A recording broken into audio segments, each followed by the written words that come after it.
Hello there, I am Gifty Auntie. Welcome to TSP with me.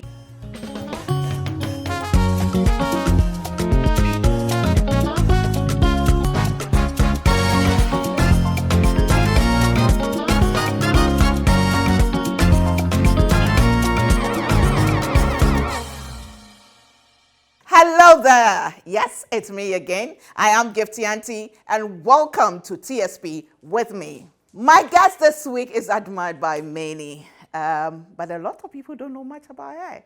We only know her as the boss of, the lady, But today, you know what TSP is all about. It's about capturing the untold stories of women, especially, and well, today, a woman in leadership. Let me say thank you to Emirate for my shirt, and then of course my trousers. It's by Briru Dradete, and it's by Habarata. Thank you so much. And my beads by Twinny Craft. Hair by Inshallah G8. Makeup product by Sigma Health and Beauty. The Atmocola and beautifully applied by The Glow Bar. My guest today, very calm, beautiful, intelligent, knows her stuff. Ladies and gentlemen, today I'm privileged to host the woman they call Patricia Obonai. Please put your hands together for her. Good to see you. Finally. We made it. Finally, please take your seat, and I'll be back. The standpoint. Welcome back to TSP with me, Gifty Auntie.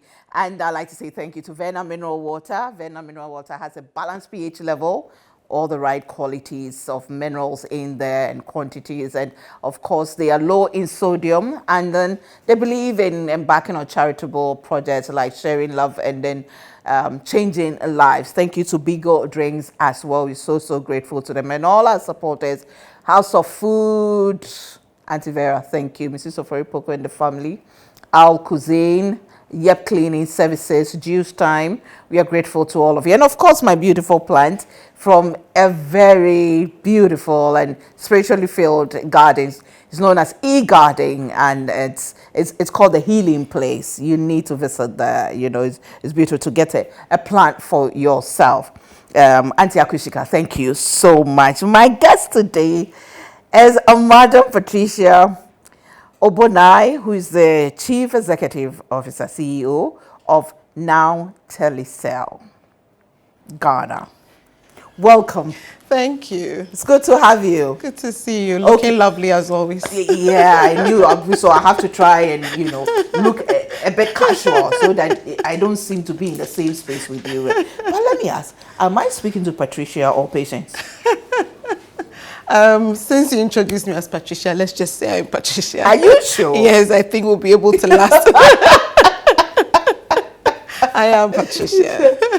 That's twin life. You two look, you confuse a lot of people. Yeah, we look alike. It's interesting. She's been able to hold the fort for me sometimes. When we were growing up, my mother used to love us wearing the same clothes. And then when we grew up, we decided, okay, we're going to keep it separate. But it just happens that sometimes we appear in the same shoes because we have the same taste. Yeah. So we sometimes get the same shoes or same clothes, same bags, but it's lovely. Without consulting each other? No. It's happened too many times for me to call it a coincidence. But I think I met her when you said, was it you? You said, oh, no, I think it's my sister, not me. That's what happens. I went to a banking hall and a guy came and he hugged me. Hey, Patience. I'm like, okay, keep calm. And then when he's done, I'm like, I'm not Patience. Oh my God. But we're kind of used to it. It's interesting. Was it fun growing up as twins? Did you ever fight? Oh yeah. Oh, we fought a lot. We fought a lot, but I think it's nicer to have somebody your age. Grow up with the person, have the same conversations, go out together, discuss interests, choose clothes together, choose shoes together, travel together. I think that's the best. So it's unique, it's nice, it's different. I trust her more than I can trust anybody else as a friend, you know. Yeah, so she's what can she do to me? You still what can she? That's the good one. What can she do? She'll be doing it to herself. Exactly. You know. twins, but even identical twins have some differences. What makes you different? This is from TV. Can I say I'm prettier than she is? You know? She'll kill me. Did you hear that? That's why I say to her, and then she loses it. But you kept the bond, right? We have. We talk literally every day. Every day. She prays with me. We talk about issues, discuss business. She's everything. What did she say to you when she heard that Vodafone was selling to become Telecel? She asked, did she panic? Yes, she was worried. She said, are you safe? Is everything going to be okay? What's your move? What's the next thing? And she knew the story from the start. She's one person I would tell everything to because she prays a lot. So I would tell everything to, so she gives me the backing I need. So she knew how things were going, and her concern was, so what's going to happen? Have you made plans? Where are you going? What's the next thing? You know, Did Shelley tell you I was also worried? I called her and asked her, so is you're not alone. safe? Many people have asked, and it's very typical that when a business is going through a transition, the first person that leaves will be the CEO because they'll bring their own. But thanks to God. Panic?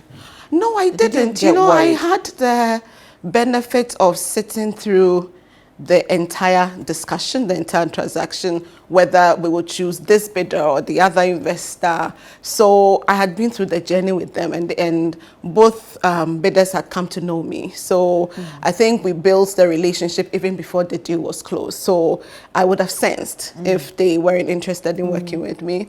And so far, so good. I think they respect women, they respect the experience that I bring to the table, and it just makes sense that you have somebody to hold you during that period of transition. You know, so. But we've seen it before. Sometimes the person who's a deal breaker, who breaks the deal from there, is the first person to ask to go. I know. So, I know this has been different. In fact, it's not just me. No employee was asked to leave. I'm sure you were one of the first to hear the news. How did you break it to your staff? Oh my God! So. It was 2 years before I could break it to them. I had been through the process of, we think we want to exit and we're looking for somebody and we need this. Can you sit in this meeting? Can you meet this person on the quiet? Because you need to manage it. And then close to the time of the transition, I mean, when it was just about to happen, I already had a rapport with my staff to meet them every month. So once a month, I meet the entire organization. So I started kind of dropping the hints. Okay, investors can change and we'll probably go through a phase, but you can't put anything out there because the group is a listed entity. So anything you say might affect the share price. So the day the announcement went out, I'd already promised my staff that if anything happens, they'll be the first to know. So as soon as the announcement went up, I put a meeting in the diary. I need to see all of you in the morning. So I broke the news to them, and then I met the board, and etc. You know, and then we went out to customers. And do you think, as a woman, especially in a woman who finds herself in leadership, it's important to maybe have a course on leadership and maybe emotional management or intelligence? I tell you, when I became CEO, so my board chair at that time, 5 years ago, was Dr. Kwapna Kwanzaa. And he brought me a book on emotional intelligence. I'm like, okay, what have I done wrong? You know? And then you're bringing me, and then he made it worse by bringing me a cutout from a newspaper, emotional intelligence course. So I'm like, okay, board chair, Abasama. And go he straight to the point. You would need this. You would need this in your role because you're going to have to work with people. I know you've been around, you've worked with people, but as the leader of over 1,000 people, people will depend on you. They will depend on your emotions, your strength for you to lead. And so being aware, being sensitive, and being very intelligent in the way you apply your emotions is good. And when I read that book, and as I went through the 5 years of the journey, it's been very clear that you can't assume you have it. I think knowing it, learning, being conscious that is something that you need has been invaluable. Because it's easy to take it for granted, especially for people like you who've been through the process. Oh, yeah. You've been to various levels to climb there, to take it for granted that, well, I've been there, seen it, I know it, I know how it feels like to be here, I know, how it operates here too. No, one of the books I've been reading and after I took the role was The Psychology of People. You can never know enough about people. And as you move, when I started as a technology director, and so you're working with systems. But as you move into CEO role, you're working more with people, and you begin to find out that what you see on the face is not what exists in the heart. And when things happen, when things go wrong, your peers are looking at you, your team are looking at you, your bosses are looking at you, your customers are looking at you, and your composure. Everything about you as a leader is speaking to so many people at the same time. So if you don't know how to handle yourself, you will crash not just yourself, but many other people. What was that one point or one moment when you lost it at work? And everybody was like, we didn't know she could get this angry or this wild or crazy. When you peddle an untruth, I can't handle it. I can't handle it when you peddle it. Okay, let's just deal with the truth, and let's say it's that bad, right? Something is broken, and well, too bad for you. I'm an engineer too, so just give me the truth and say we made a mistake, right? And I think my team know. But when you start sugarcoating it, polishing it, and I find out, then no, it's not going to happen, because I think integrity is important, truth is important. We must trust each other to work together. So when you cross that line, not good. Or you go after my integrity, something that I stand by, and then you impute wrong or anything against me. No, not happening. No. You know, you found yourself, I think, as an engineer, definitely a male-dominated, field. I don't know how many from the university, how many ladies were in your... 6 out of 48. 6 out of 48, that's yes. Right. And how many followed through to the end? Probably 3 or so. Yeah. And what was it like? Was it, sometimes they say that when you're few ladies in the midst of guys in the course, they kind of pamper you and treat you. But indirectly, there's like, okay, let's see how long they will last. I grew up in Latvia because there were 4 girls in the midst of many boys in that area, disco boys. So growing up with boys wasn't news to me. However, so I went to St. Joseph's, and it was all girls' school. So then I went to Presec for sit form, and as a day student, and you know how boys behave. So the immersion was deep. So I kind of got used to it before I went to tech, and by the time I got to tech, they were actually more supportive. It looked different for 6 girls in the electrical engineering class, and everybody wanted to help. I think it was more. They were more supportive than intimidating. Right. During the career progress as well, I think people saw a woman engineer, so more iconic, more respectful than bringing you down. However, what I learned was, as you start working with people, the engineers, the males, they forget that you're a woman, especially if you want to get the job done. And so you go out to the field, and they don't care what time of the night they are closing. They don't care whether we have to stay over, what you eat. We're all doing the same job, right? Nobody's, and then they give you the cables, like intern, my friend, like peel the cable and fix the connectors, and nobody really cares. If you have to travel over the weekend, nobody's worrying she has to pound fufu in the house, wash her clothes. No. So we're living Friday night. Or whether you're in your menses. Oh, no, forget you have to change your parts in the evening. Go to the bush. Like, nobody's looking at you. Just get on with it. So they built character within me. Yeah. They built toughens you. And Latvia, because she girl there. Hard girl. Hard girl. He's still walking to Bishop Hours and back here. Wow. How's growing up like for you? So, I grew up with my mother. My mother was an only child, and my grandmother was an only child. And they lived together like sisters.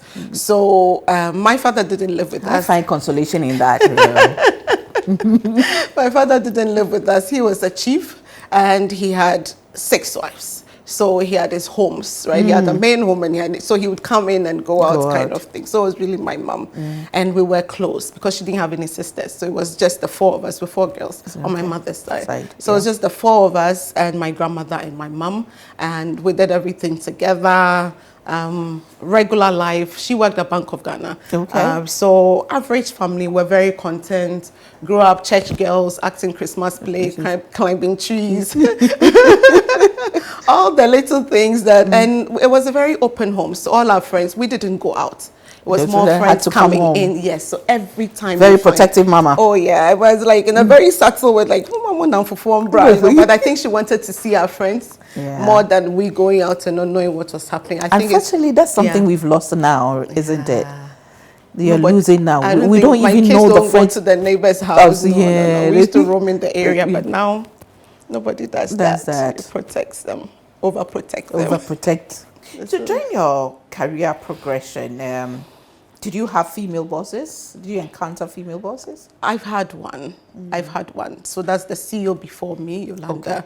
And interestingly, she came from South Africa. Yeah. I had been told that I was going to be CEO, and then getting to a few months to the time, I was told actually somebody else would come in. So it was a very peculiar leadership time for her, because everybody, she had been told she was supposed to have gotten the job, but you are in for a period before Patricia comes in. So managing that relationship, knowing it's a female boss, people have all sorts of perceptions about female bosses, and then knowing that she knows meant that I had to help her to settle and settle well, you know, and everything I would do would signify whether I'm supporting her or frustrating her. So, and she was a fantastic woman to work with. She didn't frustrate me. She gave me what I needed to do my job. And I remember when she was leaving, she said, "Succession done right." That was her post on Twitter, you know. So I haven't experienced bad female bosses, no. Why do you think, especially young ladies of today are really worried about, they keep this negative narrative of female bosses? Because of the biases. That's when you are strong, it means you are bossy. Yeah. You know, when a man is strong, he's competent, he's assertive. When a woman is strong, she's bossy, she's controlling. I can't work under her.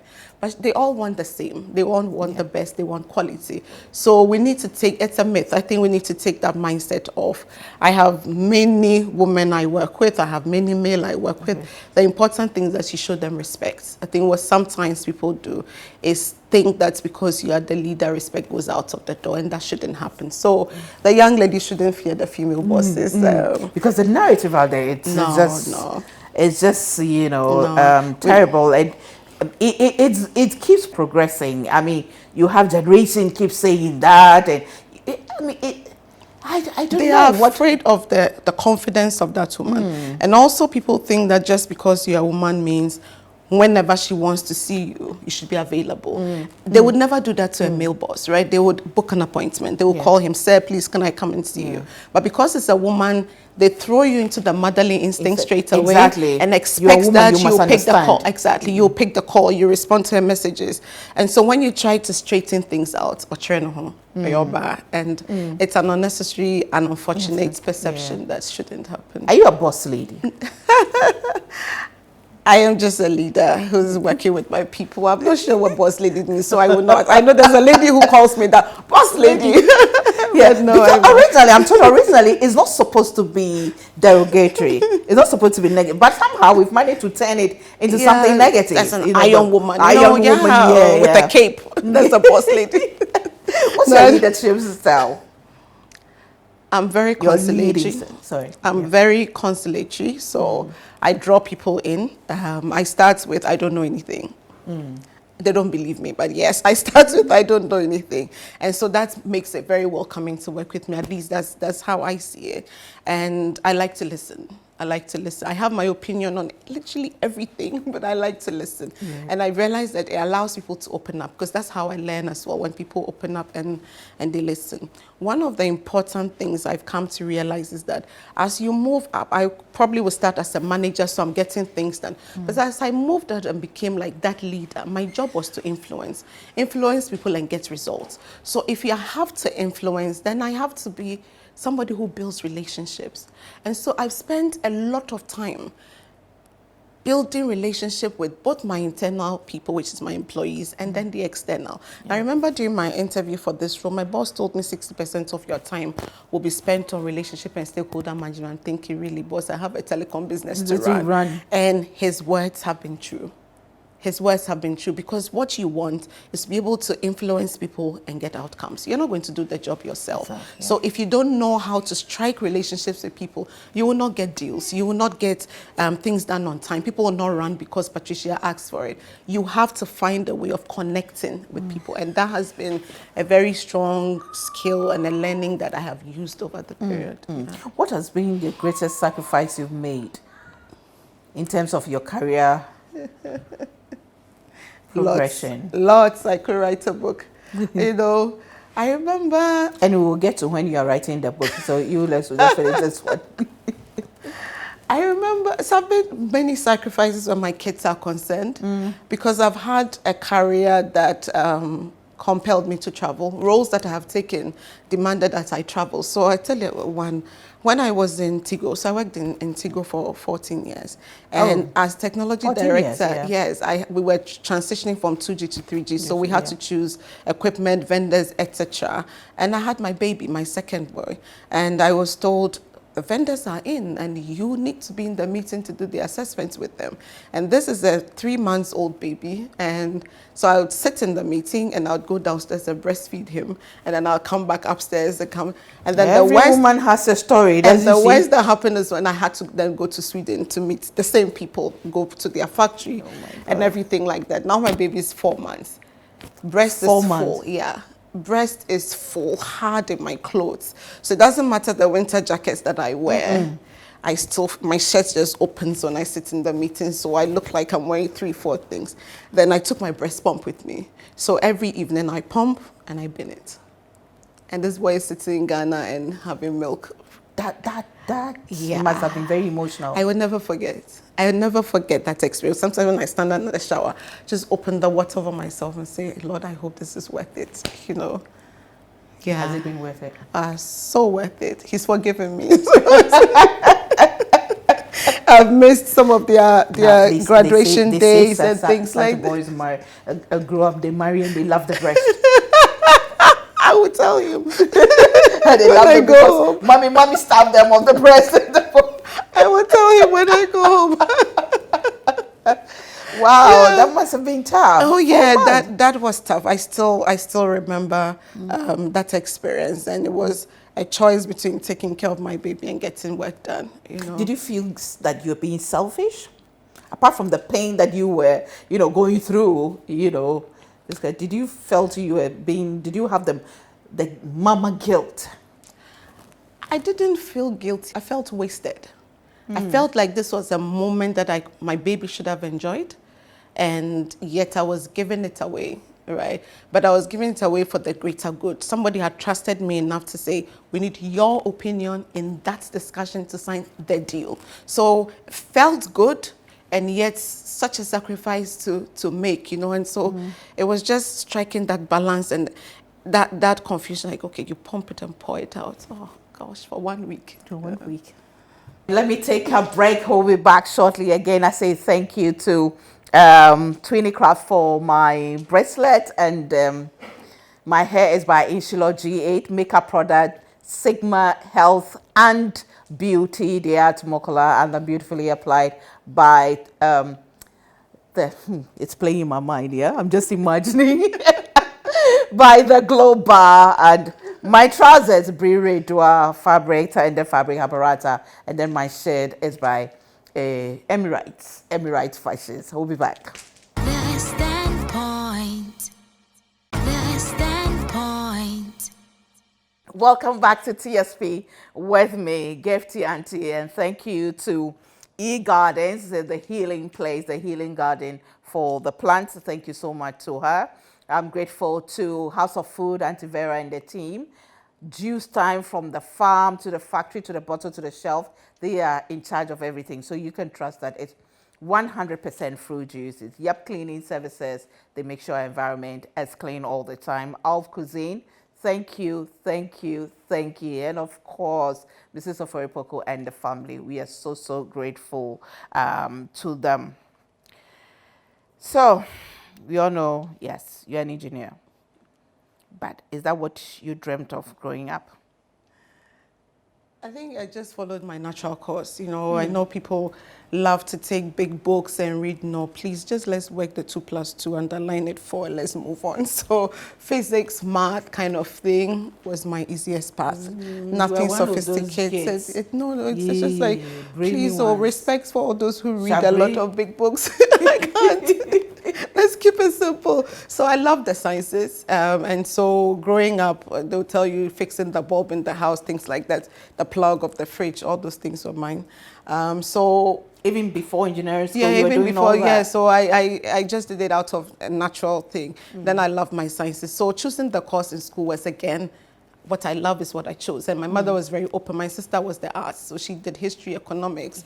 My other sister was just doing accounting. And so whatever you felt it was great for, you go and excel. There was no pressure.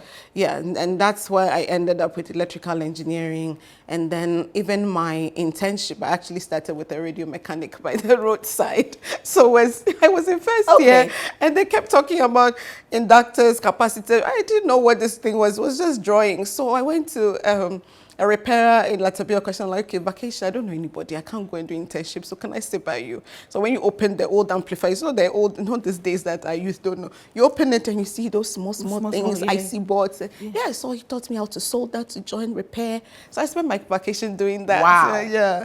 And then after that, somebody led me to Tigo, and then got to see real engineering, real technology, analog moving to digital. So it's just been my easiest path, my place of interest, and I built it and built it. So you went to Tigo whilst you were still in school? Oh yes, every vacation from first year until my national service. They actually, every vacation I'll go, sometimes paid, not paid, but I just went there. I couldn't have money to travel. We didn't have that luxury of going to work outside every vacation. So internship throughout, and then national service straight on. I think I just finished school, went in straight to do national service, and then they gave me my offer letter. So I didn't even take a break, and then started working like that. Yeah, so it was like that. Then it must have been hard for you leaving them.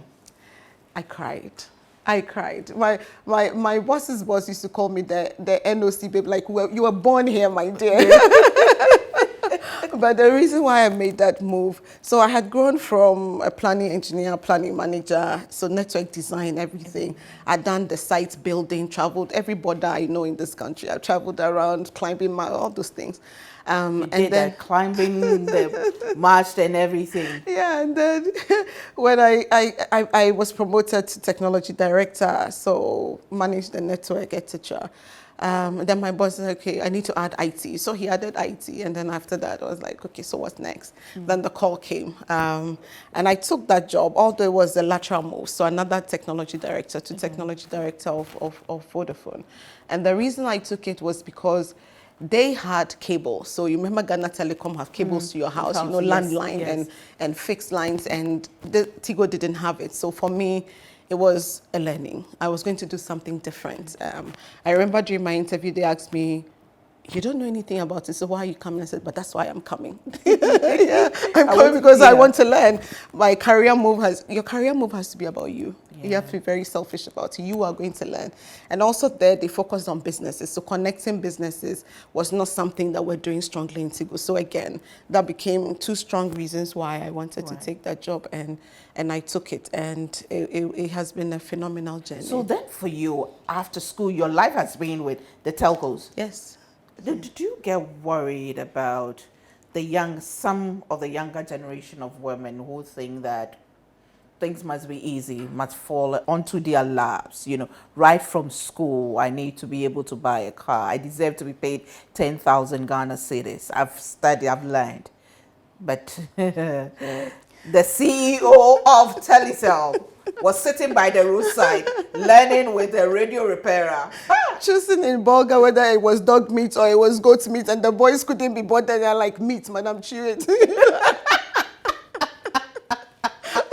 Oh my God. Yeah. This happened where? When we were traveling, so we were going around putting up the mast, etc. And then we had to go to Bulga, and these boys would sit in the bucket of the car. Then we get there, they don't care, they'll eat me, I take my bread and coke. When I go to a region and I don't know what is there, I'm just like bread and coke. And they're like, okay, well, you're correct now, let's go and find some meat. So I followed them. And then when we got there, these boys, the way they were doing that thing, I'm like, okay, I want to know what meat I Yeah, am me chewing. too. I but I'm just chewing. So I went back to there and I saw what it was. I'm like, okay, ain't chewing. Minus me. Yeah, so I've met so many young ladies. I've had the privilege of mentoring a lot of them. And you are so right. It starts with, how can I be you? How can I get there? How can I? And when you start, it gets very boring on, I went through a lot to get here.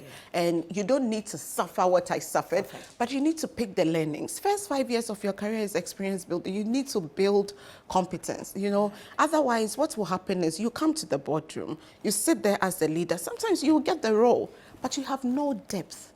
So 2-3 questions and you are found wanting. And the worst part is that you're a leader who has no knowledge.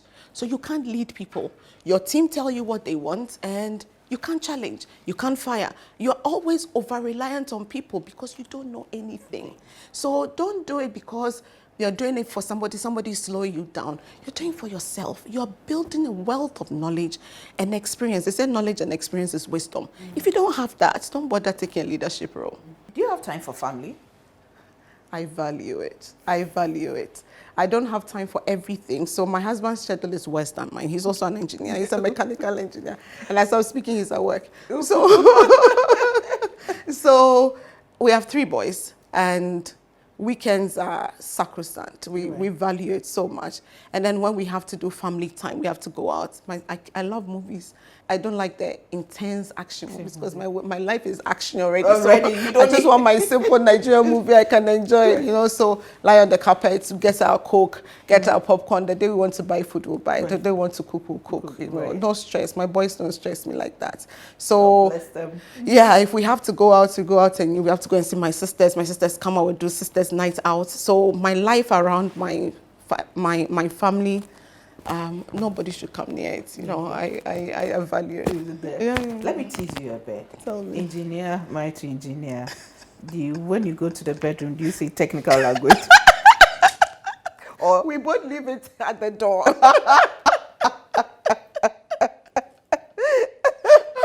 You don't bring work home. No. You don't come talking about the electrical, whatever. If something is broken, then I remember he's an engineer. He can fix it. But you two, you're an engineer. No. Home is soft. Home is Let soft. me be a woman. How long have you been married? For October 2002. So 22 years. 22 years. Yes. Wow. Yes. How has it been? Navigating. I think that's been my biggest support because it would have been a make or break. That man has suffered.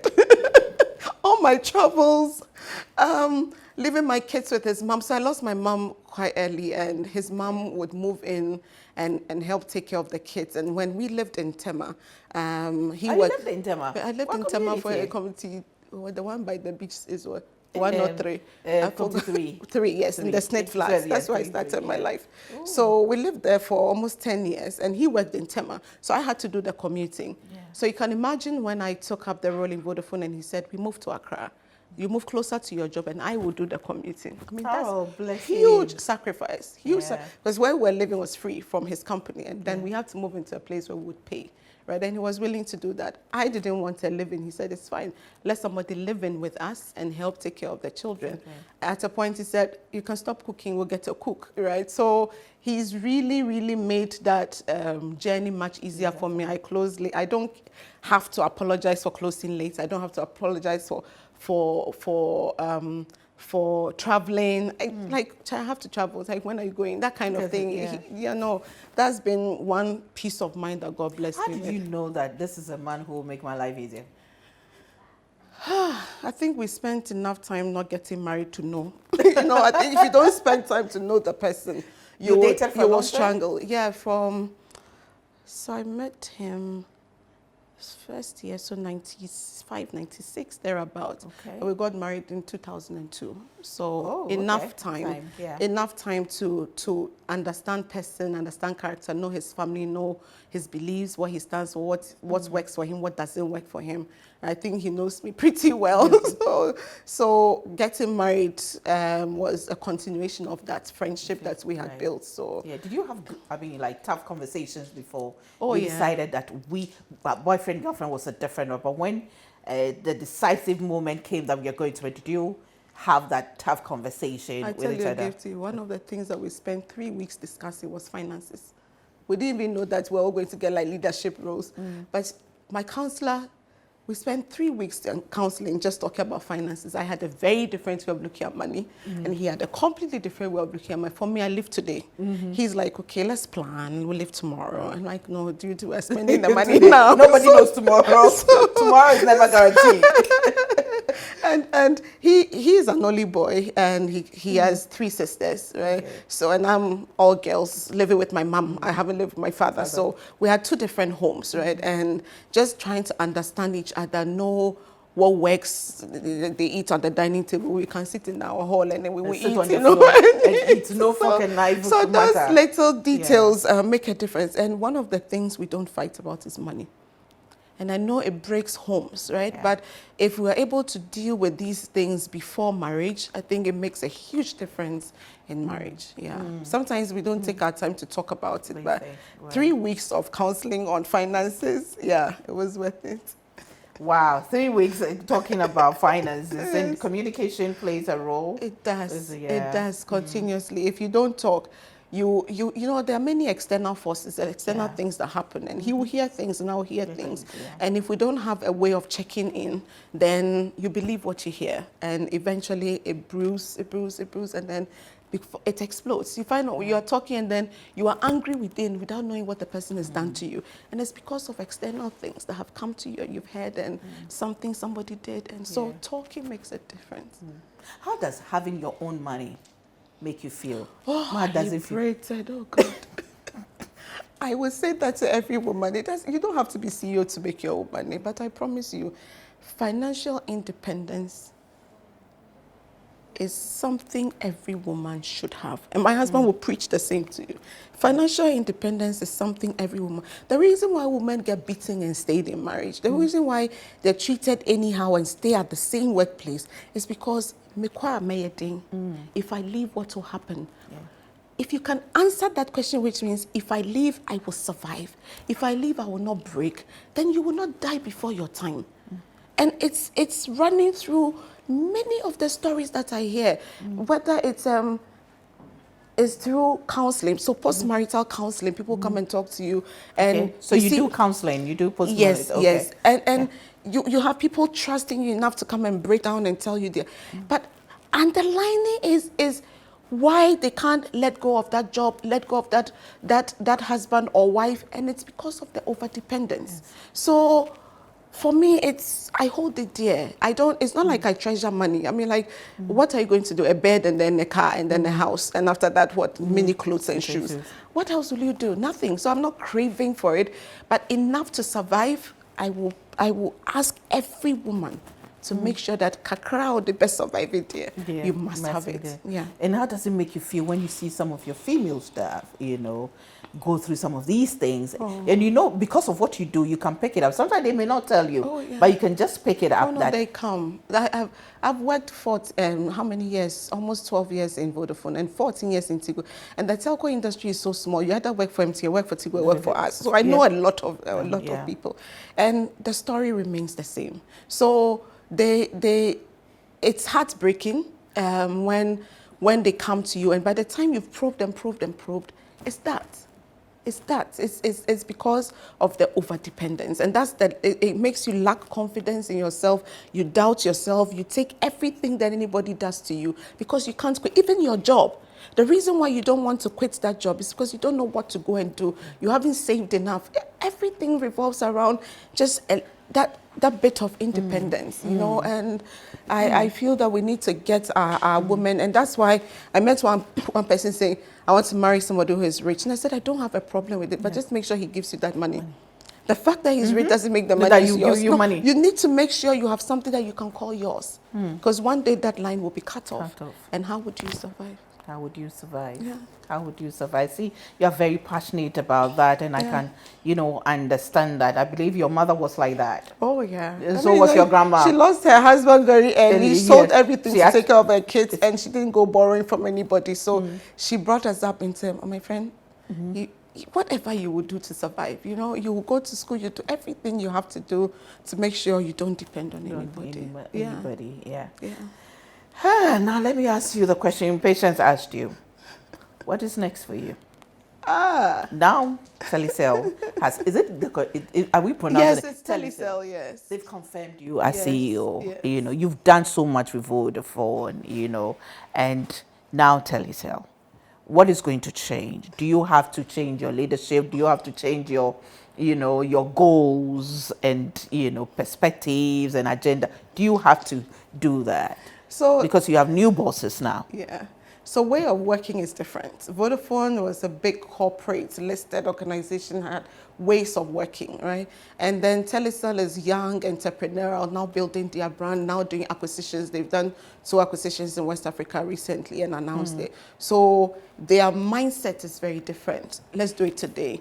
Let's move. Why are we following 1,000 steps before we get things done? So in Vodafone, I would never call the group CEO. In Telecel, I'm on WhatsApp with the group CEO. Okay. Yeah, it's like that. So decision making is faster, and yet it pushes our boundaries because we've known how to be a big corporate. So how to now become is somebody's money, is an investor, and he's looking at a return for every CD he's giving you. It's a learning for me as the leader to carry my people along, because it's almost like, where are these people coming from? So there's something for me as the person in between, working between the old and the new to merge the organization. Telecel will learn from us, and we will have to change as well. Okay. But the role of the leader is how you direct the sail, to make sure we're still in the right direction, understand what Telecel wants and deliver the message in the language that my people understand, so that they don't feel betrayed. Hey, Patricia, what have they given you that these days your words have changed? Exactly. But it's still being true, because you can't lose the true sense of who you are just because the company changed ownership. You have to be the same authentic, true leader. And I'm sure that's what Telecel is saying, which is why they say continue with us, right? Yeah. So I owe myself and I owe my people that to make sure I remain true, I remain authentic. I keep telling them the truth. One of the reasons why I have been able to get on aside God is I am true to my people. If we don't have money, we don't have money. And I always tell them the truth. So I hope to maintain that. What's next for me? There's a lot that I'm doing in my church. So Where do you go to church? yeah.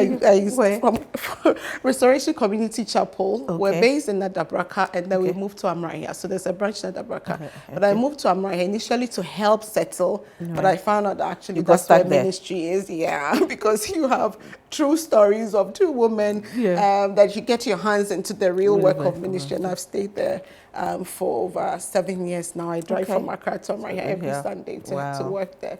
So I'm taking care of my women's fellowship. I used to be the vice president, now I'm the president. I'm sitting on my church board, and recently I've been inducted as an elder in my church. So yeah. Elder Patricia.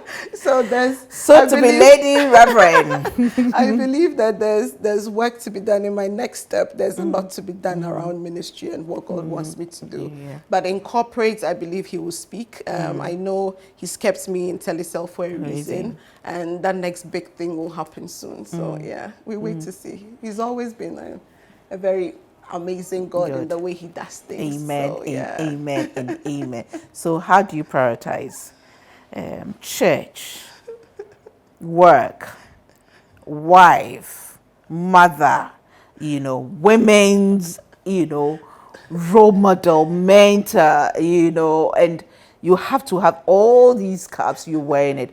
How do you, navigate this? I attended a 60th birthday celebration of a friend this morning. Okay. And then I went home, took a bath, changed, and then I sent a text to my sisters. We have a platform. I said, I've done all this and I'm off. So I sent her pictures of the event. Yeah. And then I said, I'm off to see Gifty. They're like, how do you do it. I just take a day at a time. It's about structure, and if you see how I spend time with my kids in between these 2 programs, you would think this woman has no life.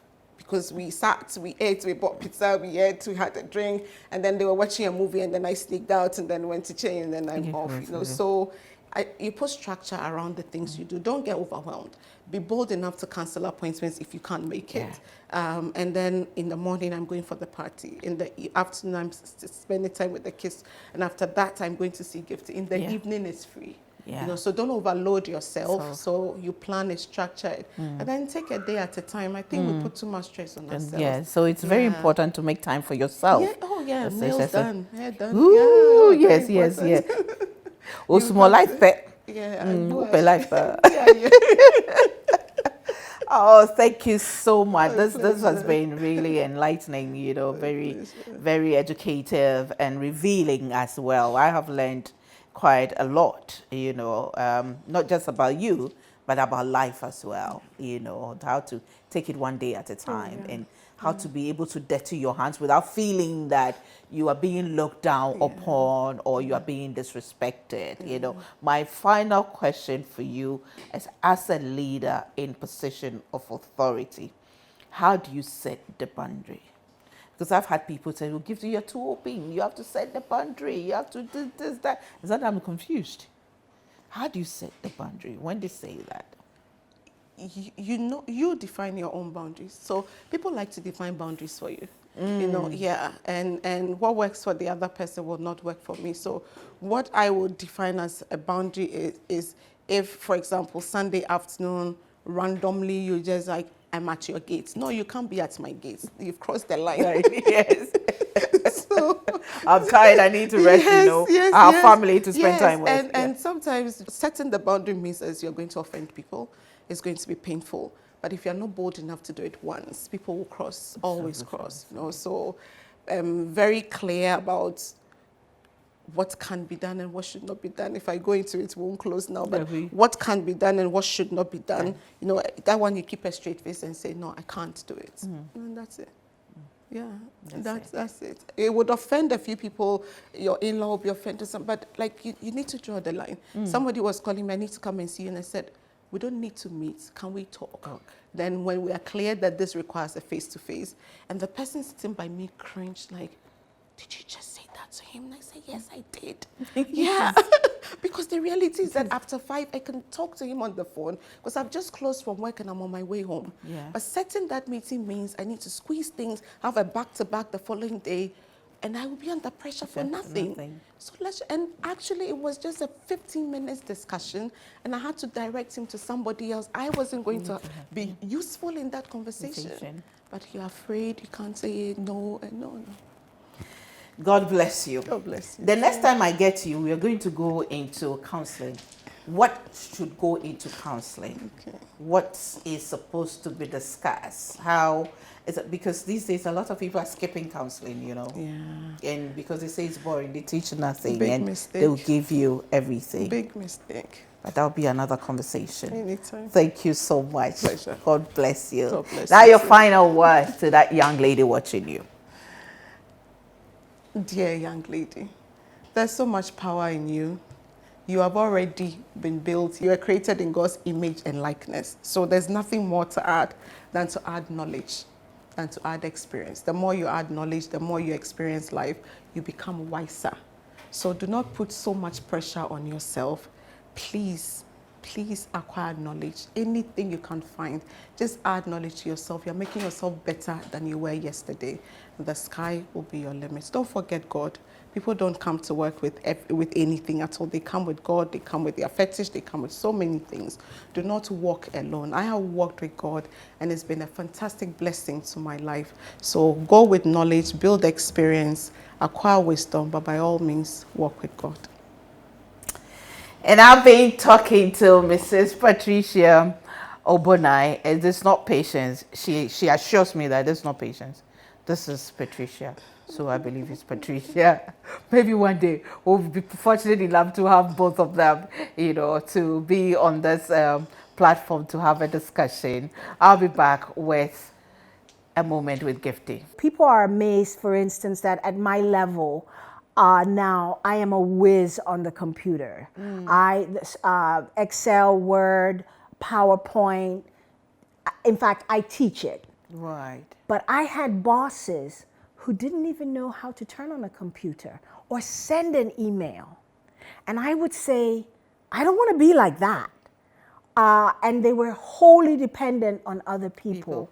So for me, learning and evolving was very important. Do you have a phobia for dependence? I do, actually. How did you know that?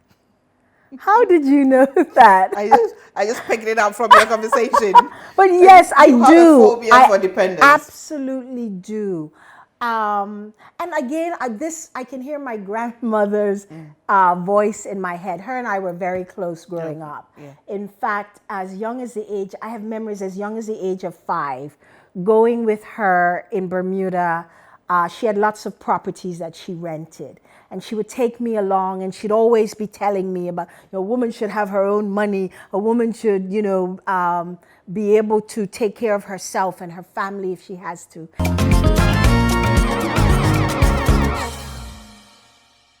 Now, listen, let's have a moment, okay? Yes, you. Yeah, let's have a moment. My dear daughter, my dear sister, my dear mother. Let's have a moment. It's good to have a soft life. Everybody loves soft life. Hey, we just like honey dripping into your mouth directly.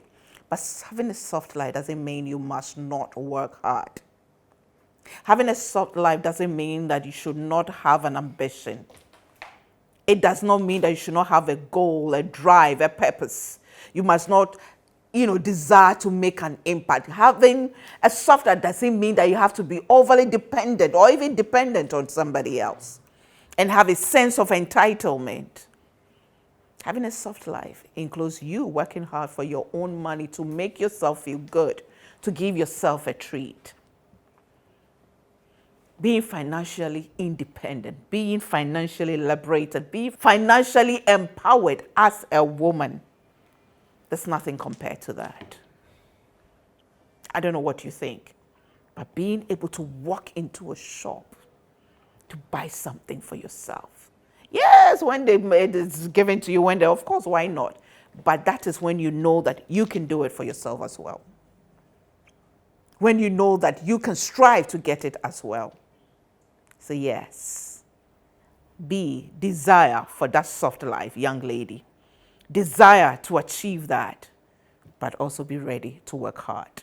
I remain a woman with super crazy faith in God. I've been working hard, and you know it. I look tired even as I sit here or as I stand here.